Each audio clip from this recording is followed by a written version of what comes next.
dx। इसको कैसे लिखना है, अल्फ़ा n+1 गामा n+1। तो गामा के बीच थोड़ा एक्सपेंड करने के फॉर्मूलाज देख सकते हो, मे बी आपको माइंड में ना हो।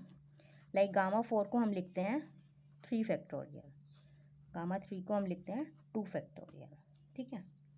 तो जैसे गामा n+1 है तो हम उसको लिखेंगे n फैक्टोरियल, ठीक है।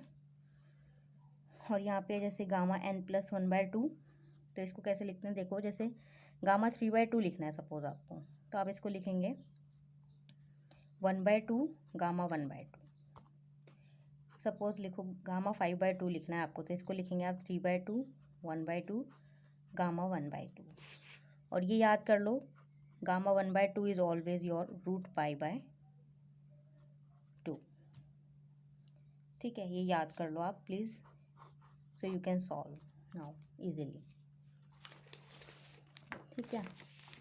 एक सेकंड न्यूमेरिकल में जो आप में इसको प्रॉब्लम आएगी, इसमें यहाँ लिखा है कि it is equally likely to come to rest at any angle between 0 to π। Means कभी भी कोई रीज़न में किसी भी चीज़ की होने की प्रोबेबिलिटी अगर इक्वली लाइकली है, मान लीजिए एक पार्टिकल है एंड 0 to a में finding that particle is constant, probability of finding the particle in this region is constant, means probability of that finding the particle in this region is constant in 0 to region A। तो same concept आप यहाँ apply करेंगे इसको and you can solve.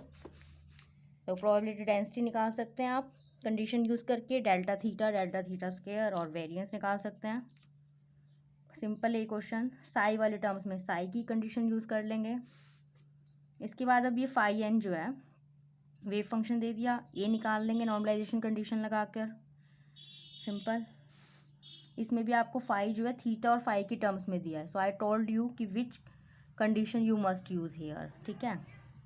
और orthogonality condition में क्या होता है, orthogonality means if phi M and phi N are orthogonal to each other, means -∞ to ∞, phi M star phi N dx is your 0, means they both are orthogonal to each other if this condition satisfied। और in other words bracket की terms में हम ऐसा लिख सकते हैं, this is your 0, right।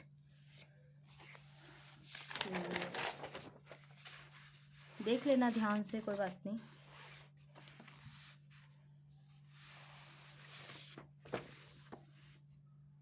इस question में फर्स्ट पार्ट में कोई प्रॉब्लम नहीं आएगी, नॉर्मलाइजेशन कंडीशन अप्लाई करनी है जस्ट। नॉर्मलाइजेशन कंडीशन क्या होगी ब्रा एंड कैट की टर्म्स में, 5 1 5 1 1।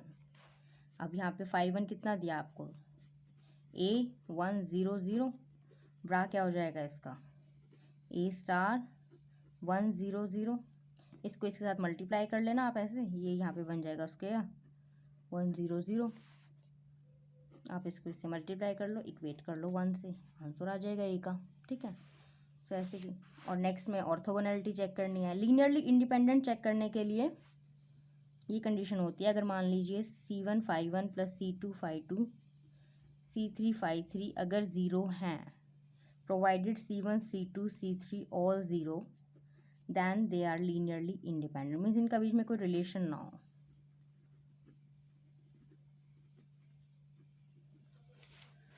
एक ये जो most important in this here last that will I like to tell you, कि अगर कोई भी फंक्शन होता है जैसे फाई 2 है और आपको उसको बेसिस में लिखना है काई 1 काई 2 काई 3 के,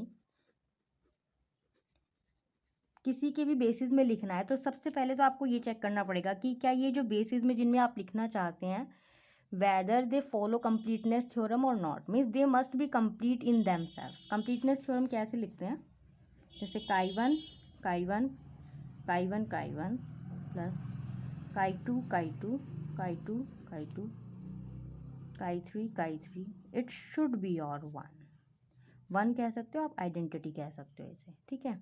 तो this is your completeness theorem, क्योंकि जो बेसिस हैं they must be complete in themselves, sorry. तो these are your basis must follow completeness theorem, ठीक है। एंड ऑब्वियस सी बात है, जब क्वेश्चन में बोला है कि साई को इनके बेसिस में लिखो, तो they follow this condition. But how to use this condition, phi 2 को आपको इनके बेसिस में लिखना है, तो मीन्स फाई 2 को हम ये लिख सकते हैं I phi 2, राइट। और I की जगह पर आप इसे प्लेस कर दो। कैसे?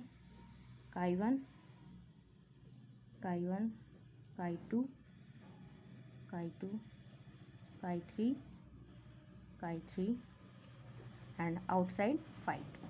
ठीक है, अब phi 2 को बेसिस में लिखना है chi 1, chi 2, chi 3 के, तो 1 chi 1, chi 2, chi 3 ये तो बचा लें एंड इनको सॉल्व कर लें।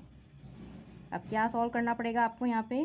chi 1 विद phi 2 अंदर आ गया ना इसके साथ, और एक chi 1 बच गया। Similar way chi 2 with phi 2 and 1 chi 2 here। Similar way chi 3 with phi 2 and with chi 3। तो ये हो गया phi 2 in the basis of chi 1, chi 2, chi 3 and you can easily solve this. आपको ये matrix element solve करने पड़ेंगे and you will put that values here bra and ket लेके। I think this was all about your first assignment and you can try this assignment and I will send the solution of all these questions in your group, and you can also ask if any problem is there.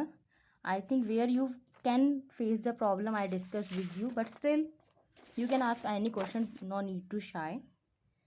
And thank you so much.